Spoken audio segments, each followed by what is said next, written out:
As we have sat the last bit of time in our exec session, I need a motion to adjourn exec session. Motion made by Mr. Wunsch, seconded. Adjourn out of public session. We already adjourned that. Thank you very much. And motion made by Mr. Wunsch, seconded by Mr. Pinaccio. Discussion, all in favor? That's unanimous. Now, as we sit here with our workshop budget session, this is, of course, not public. It is a public workshop and not a board meeting, so we will have just a statement as to the representatives up here in the front of the room, because you will be hearing from many of our, or be able to ask questions from which questions will be answered by many of our principals, our assistant principals, and many of our directors. So they are all here, every single one of them, and we are appreciative of all the efforts that have been put forth by all of you to get to this budget that we are looking at today. It meant a lot of prioritizing, considering what it is that will make for an achievement necessary for our students to do very, very well, and they do every year. It is partly your leadership that helps us come to these numbers, and we do appreciate all the work that was involved. Thank you. I will now address the fact that in front of the room we have Mrs. Laura Newman, our Assistant Superintendent for Business. We have Mr. Peter Wunsch, Board Trustee, Mr. Joseph Pinaccio, Board Trustee. Next to me, Dr. Donald James, our Superintendent of Schools, myself, Mary Jo Masiello, Board President, Mrs. Deborah Guber, Board Vice President, and Mr. Jeff Egan, Board Trustee. At this time, we will begin that which we are all come here for, find out what we're going to do to educate the children of Commack next year. If I could ask the board to convene to the audience, please.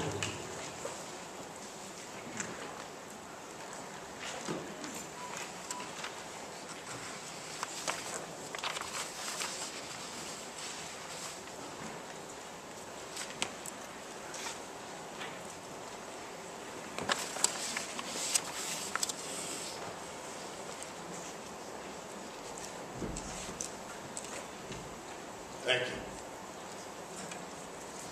So we're here tonight convening what we call an informal budget hearing. And the reason we call it an informal budget hearing is because under state guidelines, we must convene a formal hearing after the budget is adopted. However, once the budget is adopted, it cannot be changed. So our experience has told us that when people come to a hearing and they voice their concerns or give input, there is some reasonable expectation that there might be changes as a result of that. So if we hold the hearing after the adoption, there can be no changes. And there's a level of frustration that develops in the community. So in Commack, we've developed this component here called the informal budget hearing. So we run the informal budget hearing. Leading up to this, we ran any number of budget development workshops. There have also been a lot of community input meetings where we engage conversations about what it is that we're thinking about with the budget, proposed tax levy increase, changes to the program moving into the following year, and we listen, and we take notes. And as a result of that, we come up with some information related to patterns, things that we hear frequently. Now, that's not to say if we only heard it once that it's unimportant. It is important. But we also look for the patterns. What are we hearing repeatedly over and over again that might drive some of our consideration as we develop the final proposition for the board to consider? So, in that regard, as you know, and you've heard me talk about this year after year, I hold meetings with neighborhood groups, I hold meetings with individuals, pairs of people, small groups. Some of them are formal meetings, some of them take place in local eateries. Sometimes people just approach me at the barbershop. Yep, at the barbershop, sitting in the chair. At the pizzeria, at Toys R Us. As you know, I have a 4-year-old, so I still go to Toys R Us. And we listen. There are also more formalized meetings. So there's a group of individuals that comes together and then goes out and speaks to members in the community and brings back information to us. We speak to the PTAs all the time, engaging conversation there. Somebody calls me and wants to have a conversation about something we're talking about. We share the information. And some of the patterns that we've seen over this past year, there are about 10 that were identified. Again, that doesn't mean that this is an all-inclusive list. There are other items that come up that are also important. But there were questions regarding possible renegotiations or negotiations with all unions. There was a focus on the teachers' union. Comments regarding the desire to keep the current program intact while simultaneously driving the proposed tax levy increase under the 3.43, which was a number that we had proposed. And there was some conversation about it getting closer to last year's number. Last year's number was about 2.6, and could we get closer to that figure for several reasons, not the least of which is affordability. The other is the idea that the public's perception that the tax cap is somewhere in the twos, even though you heard me talk about it here often, it is not. In fact, Commack's cap for next year is in the fours. That's not what you're going to see tonight. There were concerns regarding the elimination of a guidance counselor's position, concerns regarding the elimination of late buses, questions regarding how staff layoffs are determined, questions regarding unfunded mandates and other costs not controlled by the district, such as pension and health insurance. There were questions regarding the application of reserves, money that's in our savings accounts, questions regarding budget surplus and its use, how do we use our budget surplus, questions regarding the effect of the tax cap on our program in subsequent years, and concerns regarding changes in special education programs. So there were conversations about all of those items, many of which are addressed in tonight's presentation. Again, that doesn't mean it's an all-inclusive list. So as we move forward in tonight's presentation, you will see some of those items addressed, and we try to be very clear about how we address them. Keeping in mind that this is the budget that, if there were no changes, would be adopted by the Board of Education on April 18th. If there are changes, on April 18th, we would do a presentation sharing any of those changes. So I want to be clear about that.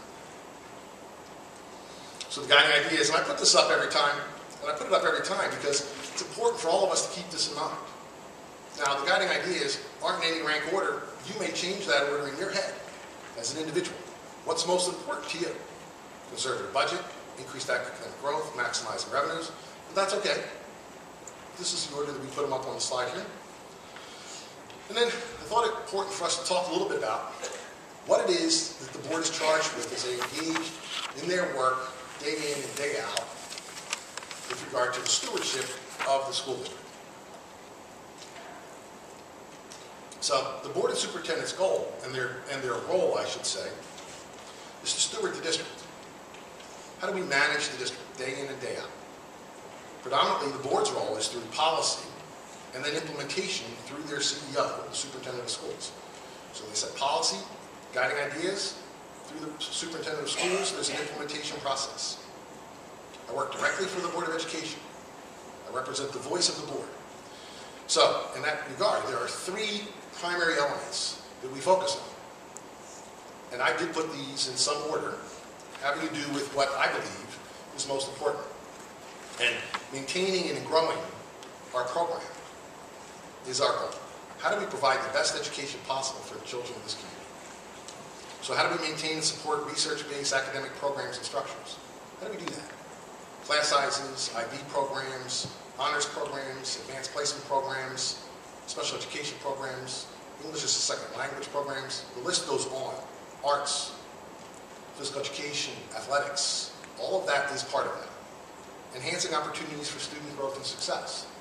So as we engage in our work on a day-to-day basis, what can we do to enhance those opportunities for children? There's a lot that can be done. Because it was done one year doesn't mean it needs to continue the next year in the same form. We learn about student learning and how that works, and we make adjustments. And then we want to grow professional knowledge and expertise of all of our human resources. Public schools, and all schools, are human resources rich, meaning that's our primary, that's what we deliver to students, human resources. So we want to make sure the knowledge and expertise is well developed. We also want to make sure that there's fiscal stability. Reserves and fund balances management. Fiscal health and credit ratings are really important to us. You're going to hear a little bit about that tonight. Maintenance of tax levy stability. So over time, is our tax levy stable?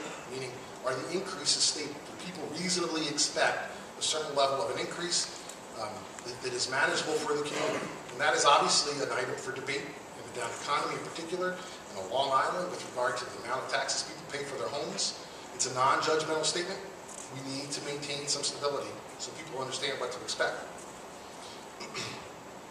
And we want to increase our revenues, including the maximization of state aid. You've heard me talk about that a lot. We do that through driving costs from the district through programs, which really helps us increase our state aid.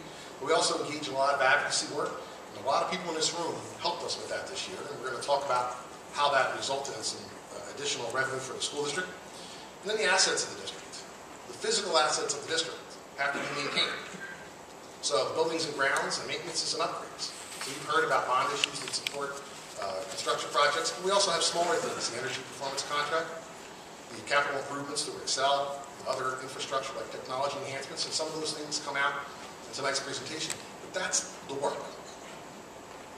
So the stewardship of the educational program, and I've zipped through this slide a few nights, so I'm going to pause a little bit, because by and large, our ultimate goal is to provide students with the opportunities to develop the skills, knowledge, and expertise necessary to be successful once they leave our system, in whatever it is that they desire to do. If it's higher education, and in Commack, predominantly it is higher education, are we preparing them adequately to be successful when they get to college? If it's not college, it's the workforce, are we preparing them? We do provide vocational educational opportunities through BOCES. If it's not that, and it's the military, how do we support that? So this shows up here, and it is numbers, and it is numbers rich regarding where we sit with regard to how we compare to others. And one thing that we don't often talk about is our numbers. The performance of our students compares not only favorably, but it far outstrips communities that are supposed to do better than we do. Because they're smaller, because there's a higher level of property wealth. Our students are in a large setting. They come to school, they work hard, we provide a great educational opportunity. Our administrators and teachers and staff provide those opportunities, and we outperform what are typically considered the best school districts because we know what we're doing, and it's providing that opportunity for students to engage in those programs. And the honors follow that. So the honors are nice, but the honors aren't what it's about. It's about giving students the opportunity to be successful when they leave us. It also supports the community. So I don't know if you had a chance to see this article on Tuesday. It's not in your handouts. We're not allowed to reproduce it. I'm allowed to serve it on my slide, but I'm not allowed to reproduce it. And if you didn't see this, it was in Newsday about 2 weeks ago. It basically says Commack is the hot place to go. It's the hot place to buy a house. And the realtor says, as far as I can tell unsolicited, it's because of the schools. People want to move into the community because of the schools. We've had this conversation before. That is indeed one of the things that supports our work moving forward. The fiscal stewardship component, so the state aid. Now this is where we were before. When we started this process, we had the governor's proposal for state aid. It demonstrated a loss of aid of $1.276 million. We engaged in conversations with local legislators. We did an email campaign to the governor's office. We hoped to recover about $2.1 million of high cost aid. Any may recall one of our earlier presentations, we actually spelled that number out. $1.85 million in high cost aid. You don't have this on the front of you, it is on our website, it's been distributed in other presentations. And $250,000 in state aid, about $2.1 million, which would have meant a net increase to the district of about $823,000. Standing here before you tonight, happy to say, we did better than that. As a result of that work, we had the governor's proposed budget for state aid. Then we had the one that was just approved, which was a swing of about $2.25 million. It doesn't mean we had an increase, it was a swing. So from a $1.2 million decrease, we went to about $1 million increase. Okay? So that was the swing. We projected $2.1 million. We would see a swing of 2.1. The difference is $159,000. Now you may recall that $2.1 million that we projected, we used that in our calculations in developing our budget proposals. So that isn't found money. It was money that we had already planned on using. We had conversations about this. However, what we did recover that we didn't expect was about $159,000 in addition. So how are we going to use that money? How are we proposing that we use that money? We heard guidance counselor. We're proposing that we maintain the guidance counselor position at its current level. Lake bus runs. We're proposing that we maintain the current lake buses to the degree necessary to transport children. So what I want to be clear about is we're still doing an analysis of the number of children that ride those lake buses at different times, and we will be sure that every child has a lake bus home at either 3:30 or 3:40, depending on if you're in middle school For high school, 5:30 or 5:45, and then we'll make adjustments. Just because the money's there, if the buses are empty, we're not going to run the buses. But we will make sure that everybody has a ride home. We recognize that that was something that we wanted to address. And then we currently this year, in the 3rd grade in Burr, have a large number of students, and we provide teacher assistant support. That group is moving now into 4th grade. The group at Sawmill is roughly the same size. Moving into 4th grade, we're going to use a model similar to what we use this year and provide teacher assistant support for those particular classes that are large and in need. The model itself hasn't been designed yet. We found out we had this money right before the weekend. Dr. Pecora, who is our assistant superintendent for curriculum instruction, unfortunately is out with pneumonia and has not been able to be here to help us design this, but she will in short order, and we'll be prepared to have that conversation moving forward. It's very exciting to be able to offer that kind of support. You've heard me talk about before, there are primary cost drivers in our budget. They're pretty obvious. Benefits, contractual obligations, debt service. So what are we doing about those things? Those cost drivers are there. What do we do? How do we work to control those things? Another article that came out, increases in benefits, health, dental, vision, life insurance. We do renegotiate our HMO contracts, and we save money in that regard. You'll see something on that coming up later. We still will be grappling with some things regarding the Affordable Care Act, or commonly known as Obamacare. We've made some calculations and allowances for that, but we will work on that moving forward. And the pension has been the one that has been most problematic for us this year in particular. And people say to me, well, how can you know that that's not going to continue? You're projecting how you're moving forward. How are you going to be sure that that's not going to crush us moving forward? And you can't be positive about it. What you can do is look at the signs. The pension system is based on a running average with regard to the market, how the market performs, because the pension system is invested. That system is overseen by Comptroller DiNapoli. He can be quoted here saying the 5-year calculations to be issued in the fall will be the last to include the 08-09 crash, after which local government payments could begin to wane. So we expect that those payments, and you'll see what those numbers are, will begin to wane over time. Controlling contractual expenditures over time. So we went through the benefits piece and how we work to control those. And some of it has to do with variables we can't control. Some of the variables that we can control are downsizing staff. Fortunate but true. Some of it has to do with efficiencies, some with declining enrollment. We've lost about 150 to 200 kids a year for the last 3 consecutive years.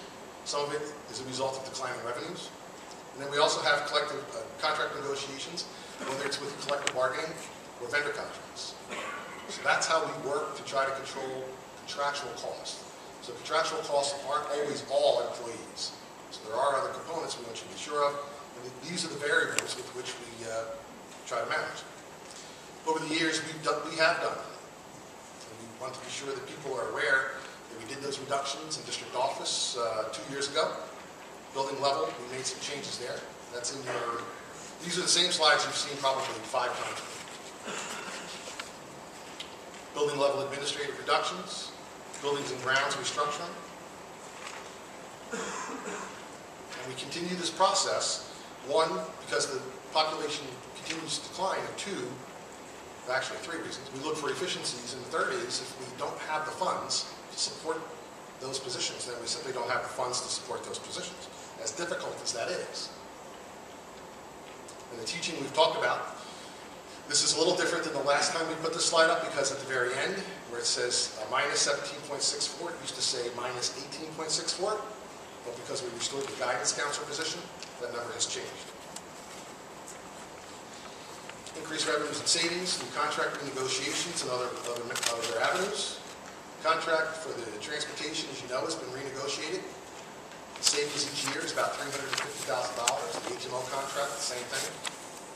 We have a specialized program where we attract tuition-paying students. One of the benefits to that is, of course, the income associated with it, but that income also comes with an expense.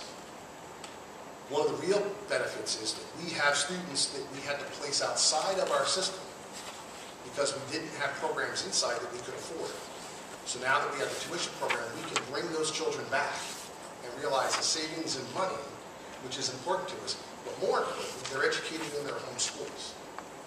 So that's really something that we find valuable. Administrative restructuring moving forward. We had retirement. We're restructuring another position. Those restructuring of overtime.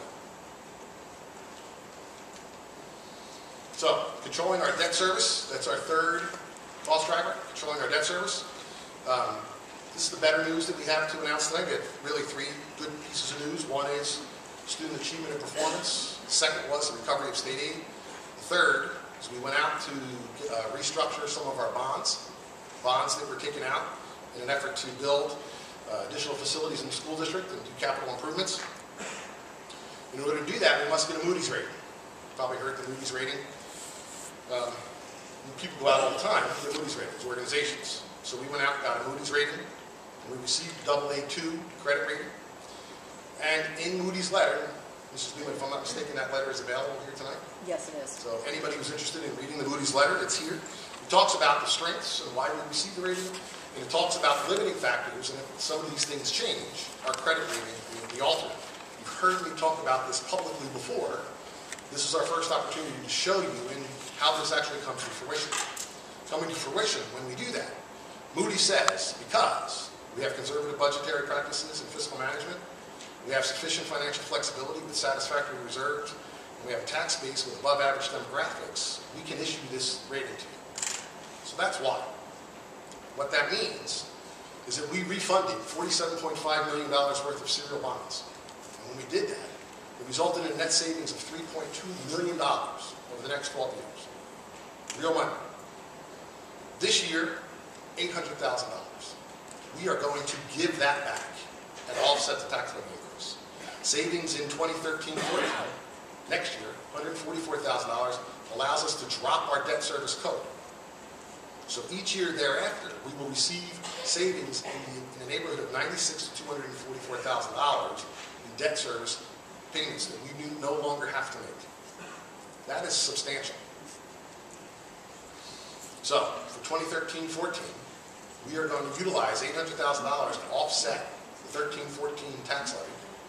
So when we talked about the 3.43, the tax levy that we're proposing now is actually lower as a result of the savings. And then the $144,000 reduction in debt service code. And we'll show you the detail in that as we move forward in the presentation. So, tonight we are recommending scenario number 2. We were talking about scenarios 1, 2, and 3. Only scenario number 2 is different than it was earlier. Scenario number 2 calls for a tax levy increase of 2.91%. The reductions that we've been talking about are in place with the exception of the guidance counselor and the late bus. Those things have been restored. You'll hear more about some of those other items moving forward. We keep the third column in place. People ask questions. What happens if the budget fails? If the budget fails, the board has the prerogative to put up a budget for a revote. If that budget is passed, then we move forward. If the budget fails again, then we're on a failed budget. You can only increase your tax levy 0 if you're on a failed budget, which would mean an additional $3.68 million in reductions. Sometimes when I bring that up, people will say to me, why do you bring that up? Why do you do that? People feel like you're threatening them. Then I have another group of people say, why didn't you bring that up? We didn't have the information to make an informed decision. So I feel like I just need to bring it up so people have that information to make an informed decision. What would be reduced if we had to get to that place would be substantive. We haven't had that conversation. We would have that conversation if per chance the first budget fails. So moving forward, as you know, the reductions that we've talked about in the budget workshops are still in place, with the exception of the guidance counselor and the late buses. Mrs. Newman is going to go through additional information, as will Mrs. Ryan, regarding our spending plan. So I'm going to turn to Mrs. Newman at this point.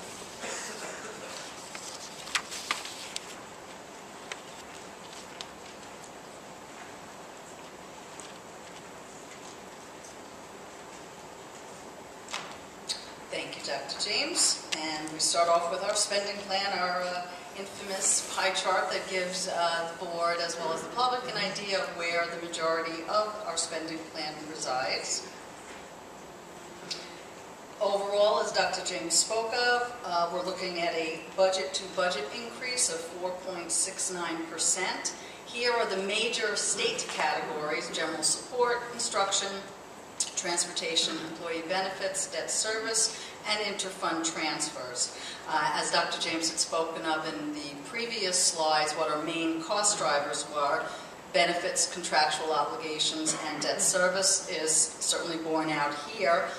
And next I'll be going through each line in further detail.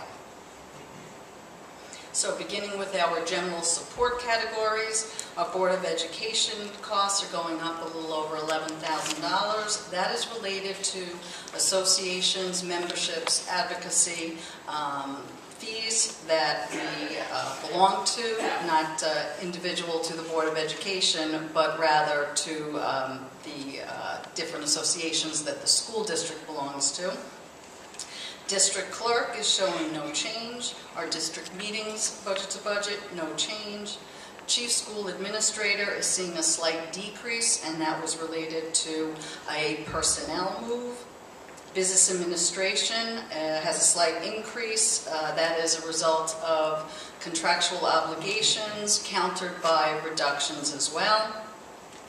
Our auditing code, to point out, there are 3 main auditing functions that school districts must exercise: internal auditing, external auditing, and claims auditing. All 3 of those auditing functions report directly to the Board of Education, and for the most part they are holding steady in our anticipated costs, as is our treasurer code. The purchasing increase of $6,000 is related to contractual increases. Our legal expenses, we are holding with no increase. Personnel increases also is related to contractual obligations. Records Management Office is seeing a decrease of almost $10,000, and that is related to the fees involved in archiving district records. That tends to be a cyclical expense. It's not something that we do every year, and that is why there is a slight decrease. Public Information and Services, as we had gone through on previous slides, there is a reduction and a restructuring of those items. Our facilities costs are going down almost $200,000. That is attributable mainly to a reduction in force. That is also offset by contractual obligations. Our central printing and mailing, a slight decrease. Central data processing, also a slight decrease. And again, these small decreases are all related to the mantra that anything that was not contractually related was to be held at a 0 or decreased. Our insurance premiums, we are projecting an increase of about $140,000, and that is related to market conditions. As we are aware, the insurance industry has had a difficult couple of years, and we are being advised that we will be seeing similar increases that you yourselves might be seeing in your at-home insurances. The BOCES administration portion of the budget, BOCES has informed us that that increase will be minimal at slightly over $2,000. Overall, our general support portion of the budget is decreasing by about $156,000. The proposed instructional plan, and again, this is the area that, as we would expect, is the largest portion of the school district spending. Our curriculum instruction and assessment code is decreasing. That is attributable to a reduction of staff. I do want to point out that that reduction in staff is already in place this year. Supervision of regular school, for the most part, that is all of your building administrative team. The increases there are related to contractual increases. Our in-service codes, that's related to professional development, a slight increase. And just to explain for the board, as you are aware, there are numerous state mandates and changes that are coming in, so there is a slight increase to that code. Our teaching code, again, the majority of those increases are related to contractual increases. That figure would have been higher, however, the reductions in staff have lowered what that increase is.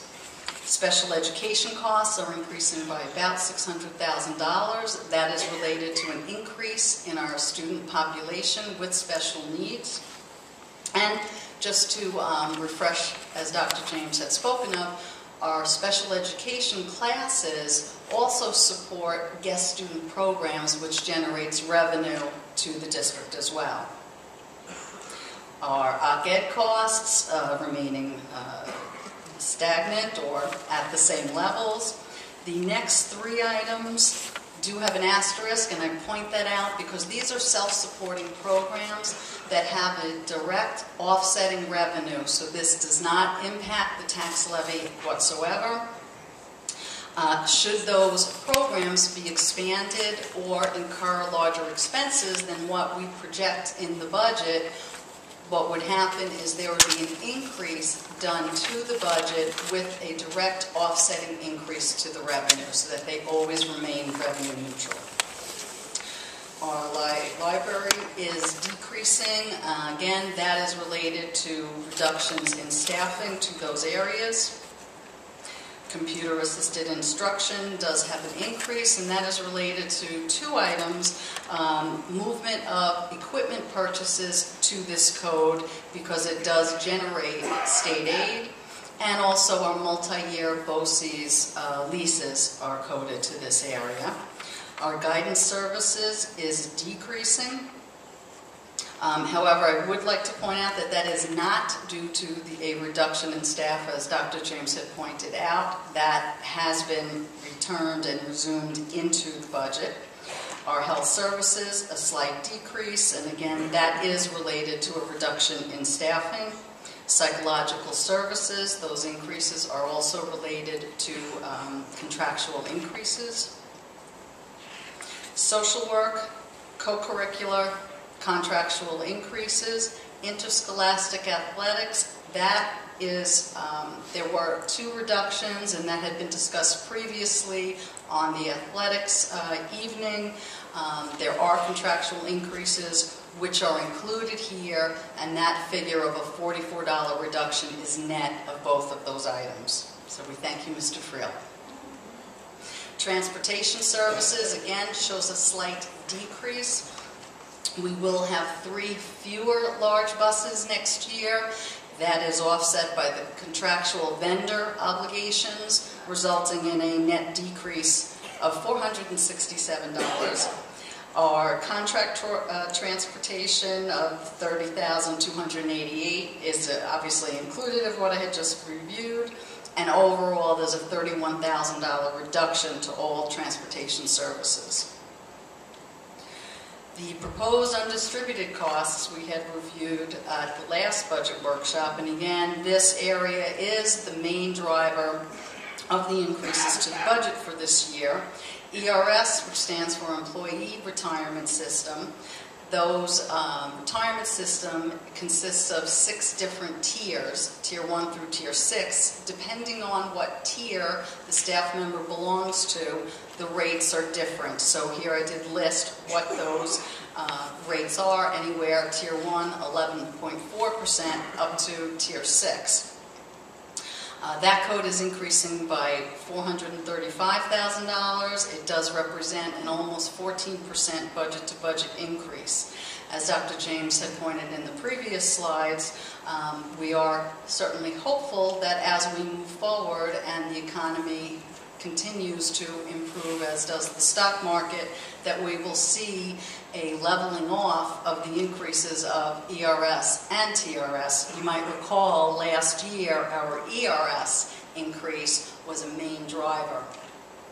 That stabilized somewhat in comparison to what it had done in the previous year, and this year our TRS increases are the significant driving factor. The contribution rate that the state has established and advised us to budget is 16.25%. That's an increase of more than 4% over last year, and that is generating a $3.5 million increase to this one code alone. That also is after we have reductions in staff. So that increase, had staff reductions not taken place, would have been even higher. Our Social Security code, at this time the increases there are related to payroll. It remains at 7.65%. Our workers' comp basically is staying level. We also, workers' comp, I should point out, is one of the reserves that the district maintains. Same is true for unemployment expenditures. Now here we have reduced the amount in a comparison from this year to next year's budget, and that's related to reviewing the historical data, but also keeping in mind there is a reserve for this should it become necessary, although we don't believe that it will be. Our disability insurance, we are projecting a $20,000 increase. And our health, dental, and life insurance code, we talked about last week, so I'd like to expand on that a little bit more. Well, we are seeing a $2.8 million budget-to-budget increase. It is made up of a number of different categories. The main driver to this code certainly is overall health insurance. Now presently, NYSHIP, who was our largest carrier, we would project approximately a 10% increase. What also is occurring in January of 2014 is the full implementation of the Affordable Health Care Act, also reported as the Obamacare Act. There really have been no clear forecasts for the districts as to what that financial impact may be. So there are funds included in this code for a higher amount. Our proposed debt service. The BAN principle, BAN is a bond anticipation note. I don't think I will ever freeze on that one again. That will be paid off in September. We are required, we've done a BAN for 2 years. The district will be required to now purchase serial bonds. The next code, which is the bond anticipation note interest costs, is decreasing, but I do want to point out to the Board of Education that while that is a decrease, the reason for that is because it is not a full year of interest. That BAN interest will be paid off in September, so it's a portion of a year. Our TAN interest, school districts borrow tax anticipation notes each year, and that is to fund, in essence, the first 6 months of operations. The school district receives tax dollars. Those typically do not start coming in until the end of December. So this is how school districts in Nassau and Suffolk County are required to fund their ongoing operations. Our debt service fund, slight increase, and here's where I'd like to point out that when we had reviewed this code previously, we had not yet received the refinancing or refunding information, so I'm very happy to second what Dr. James has already stated.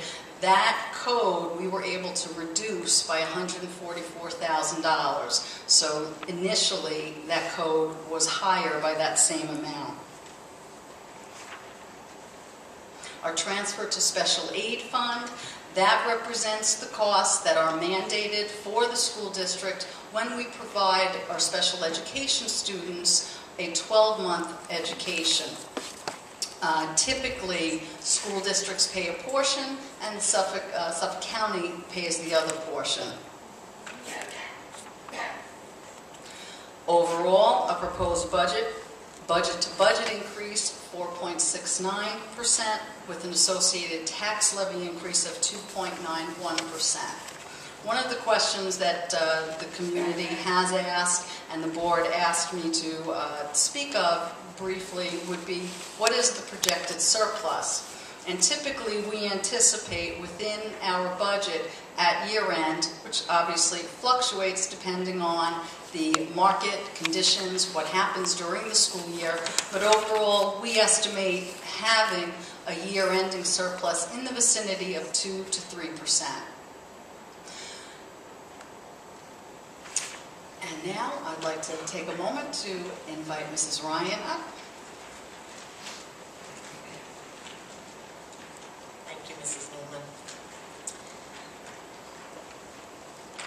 The slide that we see before us is similar to the slide we presented at an earlier budget workshop. It's indicative of some increases in staffing because of increases in special ed programming, also a decrease in primary social worker due to a decline of enrollment at the primary level. Also noteworthy is that we are still showing a reduction in school nurses. I want to take a moment to briefly address that issue. We currently have at least one school nurse, full-time school nurse assigned to every building in the district, with more than that in the intermediate and secondary levels. We currently cover when our nurses take a break, go on lunch, although they, bless their hearts, they seem to never go. But we cover with some additional staffing that we have that travels around the district to cover. We're going to continue to cover those lunch periods with school nurses. It's just that we're doing it in a more efficient way. So that reduction, although it saves us on our budget, it's more efficient, it's a reuse of staff. And the schools will still have that school nurse in the building covering when the nurse assigned there is on lunch duty. That's very important to everyone, and certainly the Board of Education is committed to that. The guidance counselor change is noted here. As you recall, Dr. James explained that we have the original reduction that we had recommended has shifted due to that recouping of state aid funds.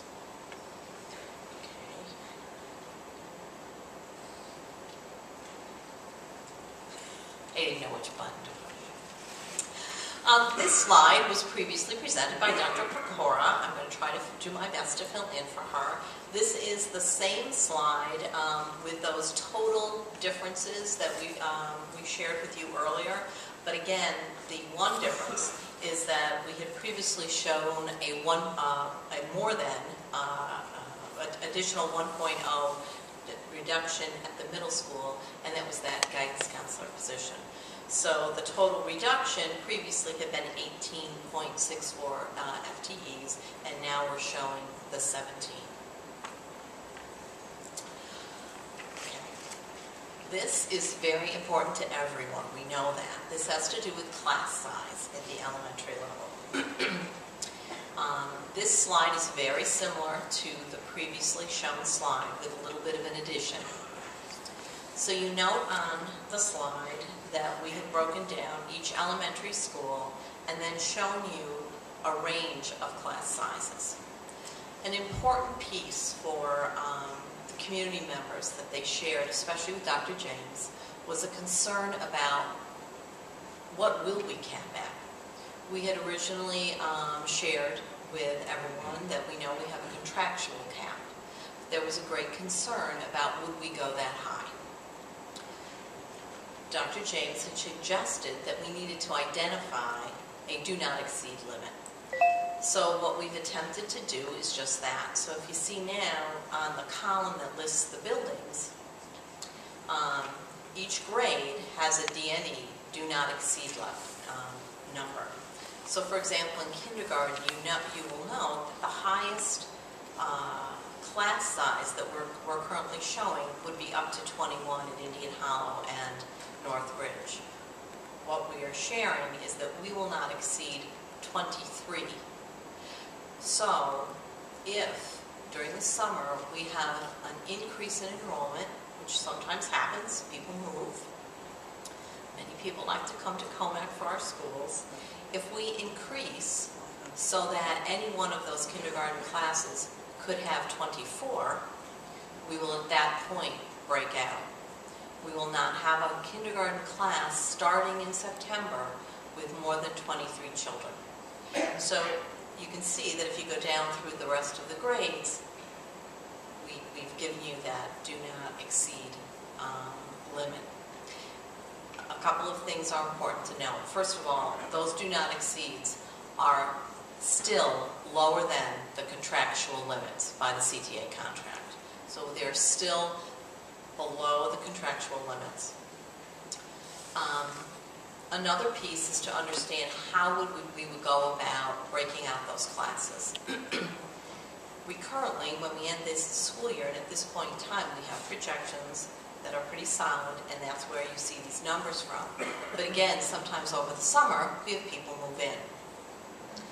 If we exceed our do not exceed level for any class, or any class level, before a week before the end of August, 5 business days before the end of August, it would be at that point in time that we would identify the need to break out an additional class.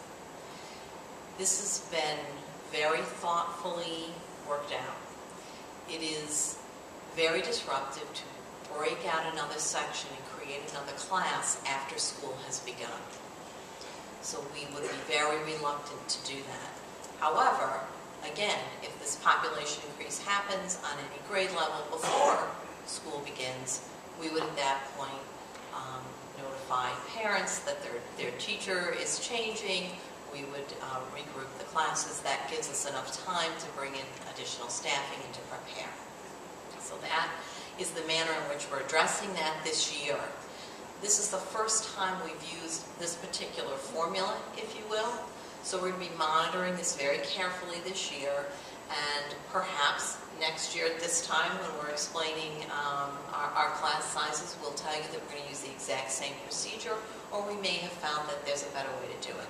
This year we're going to pilot it.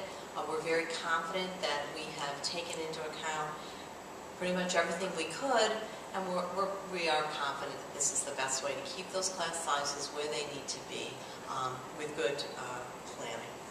I also want to point out that we, as Dr. James had said earlier, this year we had found a little bubble in 3rd grade, and the class sizes, while were not above contractual limits, we were a little concerned, so we added some extra support in the people of some teaching assistants. Of course, those 3rd graders next year will be 4th graders, so we're going to be offering that same support next year for the 4th graders. Lastly, we just want to take a moment to remind you, as we have previously, that in the secondary schools, our students are still going to be able to access a full complement of classes with class sizes staying consistent with what they currently are. There is, as we stated earlier, a slight increase in the wheel classes in the Commack Middle School, although again, well within class maximum sizes. I believe Mrs. Newman is going to once again introduce.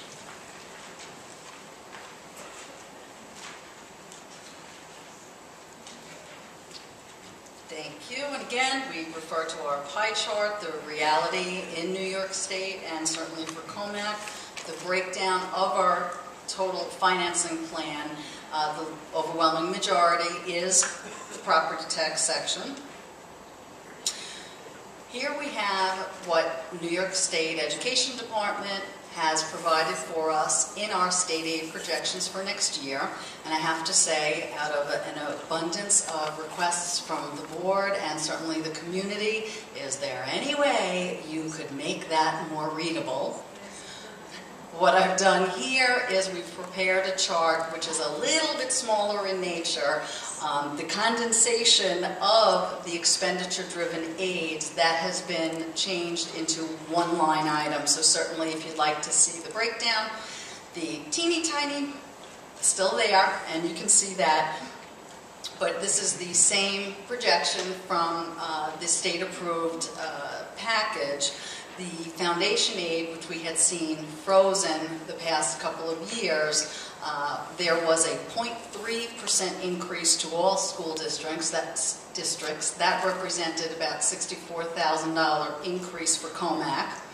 Our expenditure-driven aids, which are transportation, BOCES, software library, hardware, etc., those were targeted expenditures that Commack spent funds in such a way so that in the following year we would see increases, and those increases were approved by the state legislature of over $900,000. Gap elimination adjustment, there was some easing of that reduction of aid to school districts for Commack. It was a $300,000 change from the previous year. Our building aid remained almost flat, which of course in and of itself was interesting because usually those aids are frozen, but when the state released the new runs, There was a slight change to that code, but nonetheless, the $250,000 reduction in building aid remained in the state-approved budget. And that is related to, it's not a loss in aid, it is a timing issue. The state has changed the way the aid will be paid out so that it's paid out at a later date than it originally had been. Overall, our state aid package, $35.5 million. As much as we try to make this one smaller, I admit defeat. So I know this is difficult to see, but if you do look at it online, you can expand it to see it. It's a chart that we have reviewed and shared with the board, as well as the public, over numerous budget work sessions. The area here that I'd like to point out occurs about in the middle of the page under the debt service fund section. We had been projecting using our debt service fund reserve, offsetting the costs of $1 million. So I'd like to highlight that that $1 million has now been increased to $1.4 million, and we will be using not $1 million of that debt service reserve, but $1.4 million. That additional $400,000, which is immediately below the 1.4, relates back to when Dr. James talked about that $800,000 of savings that we are seeing in this 12-13 fiscal year. Those funds will be part of remaining surplus at June 30th, 2013. Our recommendation to the board is to take that first $400,000 and to increase the reserve fund, thereby fully funding the $1.4 million. Now again, as we go through this slide over time, you can see in all of the district's reserves a multi-year plan as to how those reserves are being allocated through June 30th of 2017. Overall, the proposed financing plan, our state aid increases, our tuition-based student program, that is the program that we spoke of on the expenditure side, where classes that Commack opens for Commack students may not be fully filled or fully utilized. So what Mrs. Ryan's office does is then invite other districts for children of similar needs to be screened by Commack administration and staff to determine if that child is a good fit for the existing Commack class. When that happens, those districts that then send their children to us pay us tuition, which helps to offset the costs to our expenditure plan. Presently, we are forecasting 13 guest students. Our charges for services decrease is related to two main areas, the first of which you saw previously when we went through our spending plan, and those were the reductions to those self-supported programs, adult ed, driver's ed, etc. And also in budgeting the Medicaid receipts. There has been no Medicaid funds released, so we had decreased what that code is. Miscellaneous, a slight increase. Our tax levy increase of $3.6 million is the 2.91% tax levy increase. Our reserves and fund balance, again, part of our multi-year planning. In the 12-13 budget, we had utilized $6 million of fund balance and reserves. We have made the recommendation to the Board of Education in this spending plan to allocate $9.6 million, which represents $3.6 million of additional funds. In showing the breakdown of how those funds and that additional $3.6 million would be, the refunding of bond savings, the $400,000 that we just spoke of, the appropriated fund balance, remains the same from this current year at $3.2 million, and that's part of that 2 to 3% year-ending surplus that we spoke of previously. And the additional economies and efficiencies are many of those different areas that Dr. James reviewed for the board this evening: renegotiated vendor contracts, renegotiated collective bargaining contracts, any efficiencies, for example, that additional $400,000 that made up the $800,000 in refinancing is also in this $3.2 million as well. So again, this is part of that multi-year plan of utilizing reserves and fund balance. And with that, I'd like to turn it over